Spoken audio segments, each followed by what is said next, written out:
Hello friends, welcome to our channel Dhana screen life. இன்றைக்கி நம்ம இலங்கை ஸ்பெஷலான டீ கடை வாய்ப்பன் எப்படி செய்கிறதுன்னு பார்க்க போகிறோம். நம்ம ஊர்லலாம் பஜ்ஜி போண்டாலாம் எவ்வளோ ஃபேமஸோ அதே மாதிரியே ஸ்ரீலங்காவில் இந்த வாய்ப்பன் தான் ரொம்ப ஃபேமஸ். டீயோட ஒரு வாய்ப்பன் சாப்பிட்றது ரொம்பவே காமன் அங்கே. வாங்க எப்படி செய்கிறதுன்னு பார்ப்போம். ஒரு பாத்திரத்தில் 2 கப் அளவுக்கு கோதுமை மாவு எடுத்துக்கலாம்.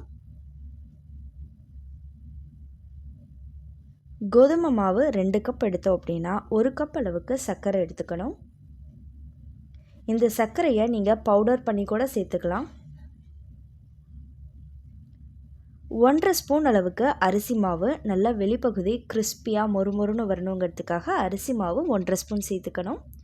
1/2 ஸ்பூன் பேக்கிங் பவுடர், ஒரு பிஞ்ச் அளவுக்கு உப்பு, ஒரு பிஞ்ச் பேக்கிங் சோடா, இது எல்லாத்தையும் சேர்த்து ஃபஸ்ட்டு நல்லா மிக்ஸ் பண்ணி விட்டுக்கோங்க. நல்லா கலந்து விடும்போது பேக்கிங் பவுடர், பேக்கிங் சோடா இதெல்லாம் ஈவனாக கலந்து வரும்.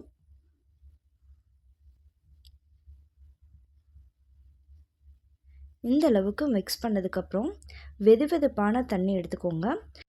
நீங்கள் சர்க்கரையை பவுடர் பண்ணி சேர்த்துருந்தீங்க அப்படின்னா நார்மல் வாட்டரே நீங்கள் ஆட் பண்ணிக்கலாம். நாம் சுகர் அப்படியே சேர்த்துருக்கனால அது கரையணுங்கிறதுக்காக வார்ம் வாட்டர் ஆட் பண்ணிக்கிறோம். வெதுவெதுப்பான தண்ணியாக எடுத்துக்கோங்க. கை பொறுக்கிற சூட்டில் இருக்கணும். லைட்டான சூடு இருந்தால் போதுமானது. தண்ணியை கொஞ்சம் கொஞ்சமாக சேர்த்து நல்லா கலந்து விட்டுக்கலாம்.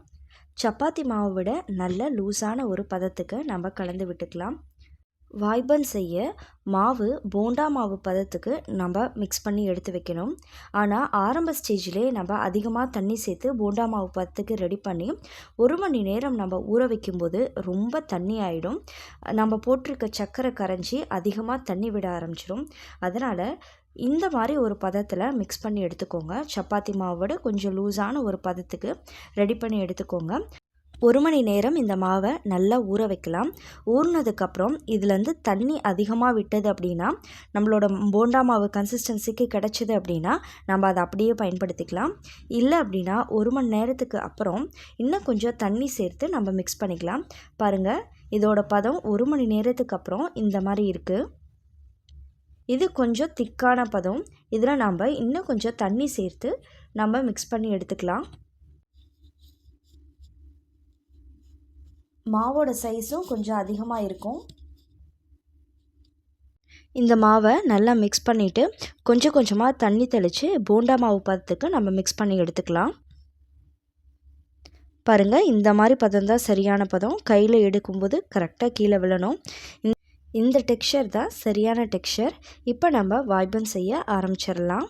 கொஞ்சம் கொஞ்சமாக சேர்த்து எண்ணெயில் நம்ம பொரித்து எடுக்க போகிறோம். இப்போ ஒரு கடாயில் கொஞ்சமாக எண்ணெய் சேர்த்துக்கோங்க. எண்ணெய் நல்லா சூடானதும் நம்ம மீடியம் ஃப்ளேமில் வச்சுக்கணும். பாருங்கள், சின்ன சின்ன உருண்டைகளாக நம்ம போட போகிறோம். நான் போடுற மாதிரி நீங்கள் மாவை சேர்க்கும்போது உருண்டை கரெக்டாக ஒரே மாதிரியே இருக்கும், ஷேப் மாறாமல் இருக்கும். பாருங்கள், இந்த மாதிரி போடுங்க. ஃப்ளேம் கண்டிப்பாக மீடியம் ஃப்ளேமில் தான் இருக்கணும்.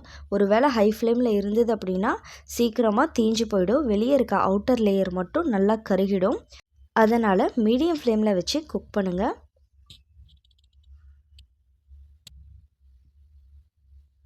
ஒரு 3 நிமிஷம் குக் ஆனதுமே சைஸ் நல்லா டபுள் ஆகி வரும். நம்ம கடையில் வாங்குகிற பன் மாதிரி பெருசாகும்.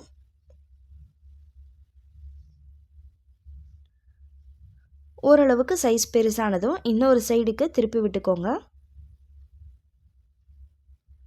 அப்போது தான் எல்லா சைடும் நல்லா ஈவனாக கலர் ஒரே மாதிரி வரும்.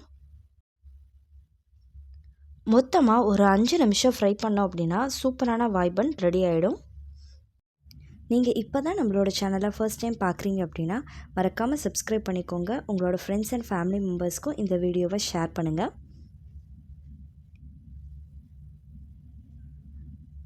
பாருங்கள், இப்போ தான் கலர் சேஞ்ச் ஆக ஆரம்பிச்சிருக்கு.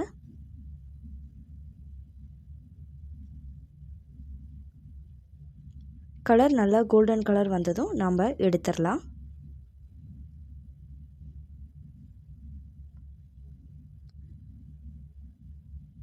இலங்கை ஸ்பெஷல் வாய்ப்பன் புசு புசுன்னு ரெடி ஆயிடுச்சு.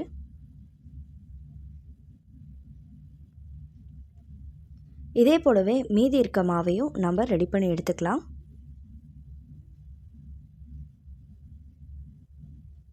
ரொம்பவே சுவையாக இருக்கும். ஈவினிங் டைமில் ஒரு டீ அல்லது காஃபியோட இந்த வாய்பன் சாப்பிடும்போது ரொம்ப டேஸ்ட்டாக இருக்கும். நீங்களும் இதை உங்கள் வீட்டில் கண்டிப்பாக ட்ரை பண்ணி பாருங்கள். குழந்தைங்களுக்கு கூட இதை ஸ்நாக்ஸ் பாக்ஸில் போட்டு கொடுக்கலாம். அவங்களும் விரும்பி சாப்பிடுவாங்க. இதில் நாம் கோதுமை மாவு தான் பயன்படுத்தியிருக்கோம். மைதா எதுவும் பயன்படுத்தலை. கோதுமை மாவு ரொம்பவே நல்லது. பாருங்கள், வாய்பன் எந்த அளவுக்கு கலர்ஃபுல்லாக சூப்பராக ரெடி ஆகிடுச்சுன்னு. 2 நாள் ஆனாலும் கெட்டு போகாது. நீங்கள் விருப்பப்பட்டீங்கன்னா இதில் தேங்காய் கூட ஆட் பண்ணிக்கலாம். தேங்க்யூ ஃபார் வாட்சிங் அவர் வீடியோ.